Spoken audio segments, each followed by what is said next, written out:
জিলাৰ বৈতামাৰী প্ৰজেক্টৰ অংগনবাদী কৰ্মী শ্ৰী নিভা ৰায়। আজি মই পোনপ্ৰথমে মোৰ অংগনবাদী কৰ্মী তথা সহায়িকা নৱবৰ্ষৰ শুভেচ্ছা জ্ঞাপন কৰিছো। আজি আমি ইয়াত একগোট হৈছো। CITUৰ পৰা আমি আঁতৰি আহিব লাগে আৰু নিজাববীয়া এটা সংগঠন কৰিব লাগে। যিহেতু আমাৰ মাননীয় মুখ্যমন্ত্ৰী ডক্টৰ হিমন্ত বিশ্ব শৰ্মা ছাৰে আমাক ঘোষণা কৰি কৈছে যে আমি CITU এৰিব লাগে আৰু CITU এৰিলে তেওঁ আমাৰ লগত বহিব, আমাৰ লগত কথা পাতিব আৰু আমাৰ যিখিনি আমাৰ দুখ বেদনা আছে সেইখিনি তেওঁ বুজ ল'ব। তেওঁ এইখিনি কথা শুনি আমি নথৈ আনন্দিত হৈছো। তেওঁ যে এটা আমাক ডাঙৰ সুযোগ দিছে আৰু এই ডাঙৰ সুযোগটো আমি এৰিব খোজা নাই।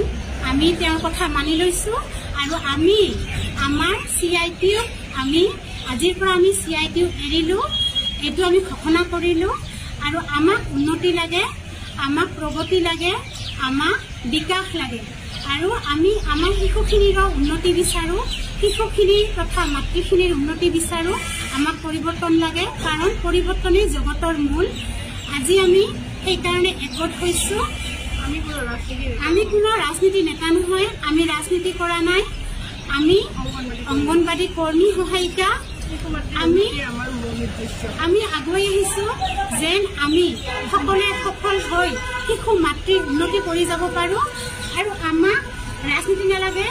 আমি ৰাজনীতি নকৰো, আমি সৰু প্ৰাণী, আমি ধুনীয়াকে শিশুৰ আমি অংগনবাদী কৰ্মী, আমি কাম কৰিব সুন্দৰকে আমি কেন্দ্ৰ চলাব লাগে। আমি শিশুসকলৰ ভৱিষ্যত উজ্জ্বল কামনা কৰিব লাগে আৰু আমি চৰকাৰৰ হৈ কাম কৰিব লাগে। যি চৰকাৰ আহিব আমি তেওঁলোকৰে আমি নিৰ্দেশ মানি ল'ব লাগিব আৰু তেওঁৰ হৈয়ে আমি যিয়ে ৰজা আমি প্ৰজা, ৰজাৰ হুকুম আমি মানিবই লাগিব। আমি যিয়ে ৰজা হ'ব তেওঁৰ লগতে আমি চলিব লাগিব কাৰণ আমি আমাৰ পৰিৱৰ্তন বিচাৰো, আমাৰ উন্নতি বিচাৰো।